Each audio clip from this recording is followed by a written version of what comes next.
नमस्कार, मैं हूं आपके साथ वक्ता दुबे। एपीएन के लोकप्रिय कानूनी प्रोग्राम लीगल हेल्पलाइन में आपका बहुत बहुत स्वागत है। इसमें हमारे कानूनी विशेषज्ञ रोजमर्रा की जिंदगी की समस्याओं से जुड़े कानूनी मसलों पर आपकी शंकाओं का समाधान करते हैं। आज हम आपको भगोड़ा आर्थिक अपराधी के बारे में जानकारी देंगे।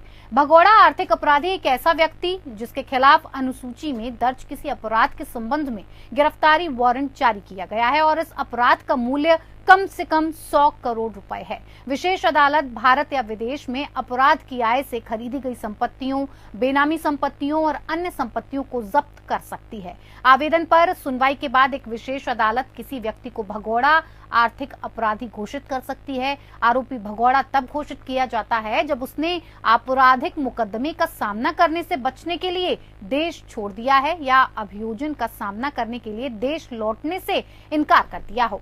जब तक आवेदन विशेष न्यायालय के समक्ष लंबित है, अधिकारी किसी आरोपी की संपत्ति को अंतरिम रूप से कुर्क या नीलाम कर सकते हैं। भ्रष्ट संपत्ति को अपराध की आय माना जाता है और इसे 180 दिनों के लिए अस्थायी रूप से संलग्न किया जा सकता है। तो ये तो थी बुनियादी जानकारी। भगोड़ा आर्थिक अपराधियों पर ज्यादा जानकारी देंगे हमारे आज के कानूनी विशेषज्ञ अधिवक्ता ऋषिपाल सिंह जी। ऋषिपाल जी, आपका बहुत बहुत स्वागत है। नमस्कार जी। अगर आपका भी इससे जुड़ा हुआ कोई सवाल है तो आप फोन कर करके हमें राय ले सकते हैं। फोन लाइंस खुल चुकी हैं।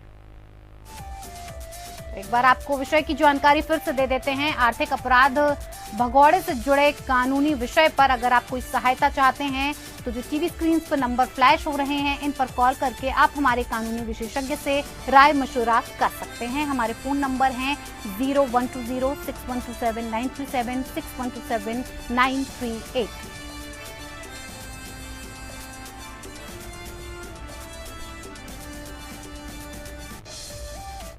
तो चलिए कार्यक्रम की शुरुआत करते हुए ऋषिपाल जी, सबसे पहले मैं आपसे जानना चाहूंगी कि आर्थिक अपराध के भगोड़ों के कानून फ्यूजिटिव इकोनॉमिक ऑफेंडर्स एक्ट 2018 कब और क्यों लाया गया और इस कानून का मकसद क्या है? देखिए, आर्थिक अपराध जो अधिनियम है और आर्थिक अपराध अब हमारे देश में पिछले कुछ समय से बहुत बड़ी तादाद में बढ़ गया है। जो आर्थिक अपराध और आर्थिक अपराध का जो प्रभाव है हमारी इकोनॉमी के ऊपर, वो भी बहुत गहरा और बहुत ही दूरगामी प्रभाव है। जहाँ पहले अब से 20 साल या 30 साल पहले कुछ लाखों रुपए के अपराध होते थे, अब लोगों ने लाखों करोड़ रुपए के अपराध जो हैं लोगों ने किए हैं। तो इन सबको ध्यान में रखते हुए सरकार को ये लगा कि ऐसा नियम लाया जाए, ऐसा कानून लाया जाए जिसके अंदर आर्थिक अपराध से संबंधित जो ये इतने बड़े बड़े अपराधी हैं, क्योंकि पहले जो आर्थिक अपराध था, अगर आर्थिक अपराध को अगर माना जाए तो वो उसको चीटिंग के अंदर हम उसको कन्वर्ट करते हैं, यानी कि एक चीटिंग है, धोखा देना है। चीटिंग अपने आप में जो अपराध था इसमें मैक्सिमम सजा जो थी 7 साल थी। लेकिन चीटिंग के बाद जो आर्थिक अपराधी जो थे, जो बड़े पैमाने पर जब आर्थिक अपराध करते थे और करते हैं, जिनसे जो बहुत बड़ी तादाद में जो फाइनेंस होता है, जो फंड होता है, वो बैंकों का या फाइनेंशियल कंपनीज का या सरकार का, वो फंड जो है जो फंस जाता है, तो अपने आप में बहुत गहरी स्थिति थी। तो इसलिए ये नया आर्थिक जो अपराध नियम लाया गया जिसके अंदर बहुत सारे अधिकार जो हैं वो सरकार को दिए गए। पहले जो अधिकारी थे, जो मुलजिम थे, ये बहुत सारे कानूनी जो नुक्ते थे उनका सहारा लेके बच जाया करते थे, अपनी संपत्ति को किसी और के नाम ट्रांसफर कर दिया करते थे, बेच दिया करते थे। तो इन सारी बातों को ध्यान में रखते हुए नया कानून लाया गया। जी ऋषि जी, भगोड़ा आर्थिक अपराधी का अर्थ क्या है, जरा हमारे दर्शकों को समझा दीजिए। देखिए, ऐसे आर्थिक अपराधी जिन्होंने बहुत बड़े पैमाने पर आर्थिक अपराध किया, जैसे मान लीजिए बैंकों से करोड़ों रुपए का लोन ले दिया या शेयर बाजार में करोड़ों रुपए का घोटाला कर दिया, या और किसी तरीके से बहुत आर्थिक अपराध किया, और वो आर्थिक अपराध करने के बाद वो इस देश का जो टेरिटोरियल जुडिक्शन है, जो उसकी सीमा है, उसकी सीमा से वो भाग गए। यानी कि अब वो जो हमारी सरकार है और जो हमारी कानूनी व्यवस्था है, उस कानूनी व्यवस्था से की पहुंच से वो बाहर चले गए। तो ऐसी स्थिति में ऐसे अपराधियों को आर्थिक भगोड़ा माना गया, यानी कि क्योंकि वो हमारी जो रीच है, हमारी कानूनी पहुंच है, उससे बाहर निकल गए। जी, तो ऐसे अपराधियों को विशेष तौर पे अब जो कानून है वो भी बहुत सख्ती से लेता है। जब आर्थिक अपराध जो भगोड़ा कानून लाया गया है तो उसके अंदर बेल मिलना, उसके अंदर जो और सुविधाएं मिलना, जो पहले चीटिंग के मामलों में बेल मिल जाया करती थी, ठीक है चीटिंग का मैटर है और ये डॉक्यूमेंट्री प्रूफ है और बहुत सारे ऐसे जजमेंट आए कि हाँ कुछ समय बाद बेल मिल जाया करती थी, लेकिन नए नियम आने के बाद बेल मिलना जो है अपराधों बहुत मुश्किल हो गया है और अपराधियों को जहां भी जिस भी सीमा में जाते हैं उनको पकड़ के लाया जाता है। जी ऋषि जी, अगर बात करें उन अपराधों की कि ऐसे कौन कौन से अपराध हैं जो आर्थिक अपराध की श्रेणी में आते हैं? देखिए जैसे नाम से जाहिर है, हाँ। ऐसा अपराध जिसमें कहीं ना कहीं इकोनॉमी या फंड या मनी इन्वॉल्व होती है, ठीक है। इसमें ज्यादातर अपराध की जो बात होती है, ज्यादातर अपराधी जो पिछले कुछ समय से देखे गए हैं वो एक कैटेगरी पे ये है कि उन्होंने जो फाइनेंशियल इंस्टीट्यूशन है, जो बैंक्स हैं, बैंक से उन्होंने करोड़ों रुपए का लाखों करोड़ों रुपए का लोन ले लिया, हाँ। और लोन लेने के बाद उन लोगों ने लोन को चुकाया नहीं और उनकी संपत्ति, जब उनकी संपत्ति को बाद में जब बैंक कुर्क करता है तो उसकी वैल्यू जो है उनके लोन से बहुत कम आती है। तो ऐसी स्थिति में जो बैंक का घाटा है वो बैंक का घाटा चुकाने के लिए कोई नहीं, अपराधी वहां से भाग चुका है। हाँ। तो आर्थिक अपराध की सबसे बड़ी जो व्यवस्था है तो वो है कि बैंकिंग जो लोन लेती है। दूसरा जो शेयर बाजार होता है, मनी मार्केट होती है, मनी मार्केट में बड़े पैमाने पर ये व्यवस्था चलती है कि भाई उसमें मतलब इनसाइडर ट्रेडिंग हो गई और किसी तरह से जो शेयर का भाव है उसको मैनिपुलेट किया गया किसी भी तरीके से, जिसके अंदर जो विक्टिम्स हैं, जो लोग हैं, बैंक हैं, इंस्टीट्यूशन है, गवर्नमेंट है, उनका आर्थिक रूप से नुकसान होता है, हम उसको आर्थिक अपराध की श्रेणी मानते हैं। जी बिल्कुल ऋषि जी। ऋषि जी, अगर बात करें उन हालातों की कि भगोड़ा आर्थिक अपराधी घोषित किया जाता हो, ऐसे कौन से हालात होते हैं जब उसे भगोड़ा घोषित कर दिया जाता है?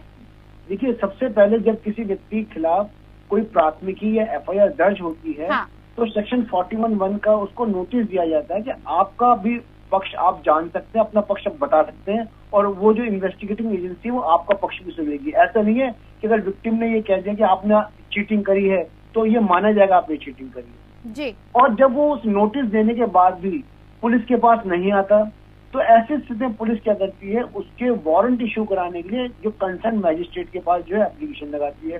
तो पहले उसके वारंट इशू होते हैं, बेलेबल वारंट होते हैं। जब वो बेलेबल पे नहीं आता तो नॉन बेलेबल होते हैं। जब नॉन बेलेबल वारंट भी एग्जीक्यूट नहीं हो पा रहे होते, नहीं उसको पहुंच पा रहे होते, उसको पकड़ा नहीं जा रहा होता, तो अगली कार्रवाई जो होती है वो भगोड़ा होने की होती है, जिसके अंदर 82 और 83 कार्रवाई होती है, 82 सीआरपीसी की, 83 सीआरपीसी की, कि उसको एक प्रोसीजर के तहत जो है उसको भगोड़ा घोषित किया जाता है। उसके अंदर उसके घर के बाहर एक नोटिस लगाया जाता है, उस पर टाइम दिया जाता है, उसके बाद अखबार के अंदर वो सूचना निकाली जाती है। उसके बाद ये माना जाता है कि उस व्यक्ति ने ये जानते हुए कि उसको प्रोसेस में कोर्ट में पहुंचना है, इन्वेस्टिगेटिंग एजेंसी के सामने पहुंचना है, फिर भी वो अपने आप को छुपा रहा है, तो ऐसी स्थिति में उसको उस व्यक्ति को माना जाता है कि वो व्यक्ति अपराधी जो वो भगोड़ा है और वो आर्थिक भगोड़ा की श्रेणी में आता है। जी ऋषि जी, भगोड़े और अपराधी में कितना अंतर है, क्या अंतर है? देखिए अगर किसी व्यक्ति ने अपराध किया है, इसको आप थोड़ा सा ऐसे समझें, हाँ। जैसे कोई व्यक्ति इंग्लिश में बोलते हैं एक्यूज और कन्विक्ट, इसको या उर्दू में बोलते हैं मुजरिम और मुलजिम, या हिंदी में बोलते हैं दोषी और दोषसिद्ध। अगर किसी ने दोषी है, अभी मान लीजिए किसी आदमी ने कोई कंप्लेंट किसी के खिलाफ की है तो वो दोषी है, हाँ। वो अपनी बात को कोर्ट में जाके कह सकता है कि भाई मैंने अपराध किया है, मैंने अपराध नहीं किया, और अल्टीमेटली जब उसका ट्रायल कंप्लीट हो जाता है तो कोर्ट उसको दोष सिद्ध करता है या कन्विक्ट करता है। लेकिन इन सब होने के बाद या कई बार दोष सिद्ध होने के बाद अपील में जाने के बाद भी अपराधी वहां से भाग जाता है, हाँ। यानी प्रोसेस, कोर्ट का जो प्रोसीजर है उस प्रोसीजर से, उसके कंट्रोल से बाहर चला जाता है। जब भी उसको, अगर वो बेल पर है और बेल के बाद वो गायब हो गया, या मान लीजिए उसको पुलिस नोटिस भेज दिया, वो नहीं आ रहा, तो ऐसी स्थिति में जो प्रोसीजर के तहत, यानी एक पहले, जैसे मैंने आपको पहले बताया, पहले वारंट इशू होता है, वारंट के बाद भी जब वो व्यक्ति पकड़ में नहीं आता तो फिर चस्पा होता है, उसके बाद नोटिस लगता है, फिर अखबार के अंदर निकलता है, हाँ। और उसके बाद इन सब होने के बाद उस व्यक्ति को भगोड़ा घोषित माना जाता है। ऋषि जी, निदेशक और अफसरों के अधिकार क्या हैं? देखिए किसी भी कंपनी में जो निदेशक होता है और अफसर होता है, अफसर तो एक कर्मचारी होता है जो काम करता है और जिसको तनख्वाह मिलती है, लेकिन वो निर्णय नहीं लेता जी। जो निदेशक होता है, जिसको हम डायरेक्टर बोलते हैं, उसको निर्णय का अधिकार होता है। हाँ जी। वो निर्णय लेता है और उस कंपनी पर या उस जो ऑर्गेनाइजेशन है उसमें जो भी काम होते हैं उसकी जिम्मेदारी उस निदेशक के ऊपर होती है। अगर उसमें मान लीजिए कोई अपराध हो जाता है तो कहीं ना कहीं उस अपराध की जिम्मेदारी उस व्यक्ति पे आती है, क्योंकि वो उसके निर्देश के अंदर हुआ है। वो ये नहीं कर सकता कि मेरे निर्देश में नहीं है। जैसे आपने देखा होगा 138 का जो 138 के मैटर होते हैं, जिसमें चेक बाउंस के केसेस होते हैं, उन केसेस के अंदर भी क्या होता है कि अगर जो निर्देशक होते हैं वो निर्देशकों की कहीं ना कहीं जिम्मेदारी होती है कंपनी को संभालने की, तो उससे संबंधित अगर उसके फायदे उठाते हैं, नुकसान उठाते हैं, तो उसकी जितने भी निर्णय होते हैं उन निर्णयों में उनकी भागीदारी होती है। उस निर्णय की से वो बच नहीं सकती, उनको का जवाब देना होता है। इसलिए जो कोई भी अफसर है, जिसमें काम करने वाला जो कोई व्यक्ति है, वो केवल अपने आप को कह सकता है कि मुझे तो इस बात का आदेश दिया गया, उस आदेश को, उस निर्णय को मैंने आगे स्वीकार किया और काम किया। निर्देशक ही है उसकी कंपनी के अंदर जिसकी जिम्मेदारी होती है कि वो देखे कि कोई अपराध हो रहा है, और हो रहा है तो उसकी जानकारी दे। अगर वो नहीं देता तो ऐसी प्रिजम्पशन होती है, माना जाता है कि वो कहीं ना कहीं उस अपराध में लिप्त है। जी ऋषि जी, आर्थिक अपराधी जो होते हैं वो कहीं ना कहीं आर्थिक तौर पर कई बहुत बड़ा नुकसान सरकार को पहुंचाते हैं, तो सरकार उस नुकसान का भरपाई करने के लिए जो संपत्ति होती है अपराधियों की उसे जब्त करते हैं। तो उससे जुड़ा नियम या कानून क्या है? साथ ही साथ जब इसको लेकर तलाशी और उस दौरान मिली वस्तुओं की जब्ती होती है तो उसके नियम कानून क्या है? देखिए, पहली स्थिति तो जैसे आपने पूछा कि जब भी अपराधी कोई आर्थिक अपराधी करता है तो उसकी संपत्ति की जब्ती होती है। हाँ। तो संपत्ति की जब्ती तो होती है, लेकिन अधिकांश जितने केसेस होते हैं, आप समझ लीजिए आर्थिक अपराधी की जो संपत्ति है वो हमेशा जो उसने अपराध किया है, जो क्लेम गवर्नमेंट का है या बैंक का है, उससे हमेशा बहुत कम होती है जी। अगर उसकी संपत्ति की कीमत ज्यादा होती तो वो कभी भागता नहीं। जैसे विजय माल्या है और नीरव मोदी है, इनके जितने इनके लोन हैं उनकी तुलना में इनकी संपत्ति बहुत कम है।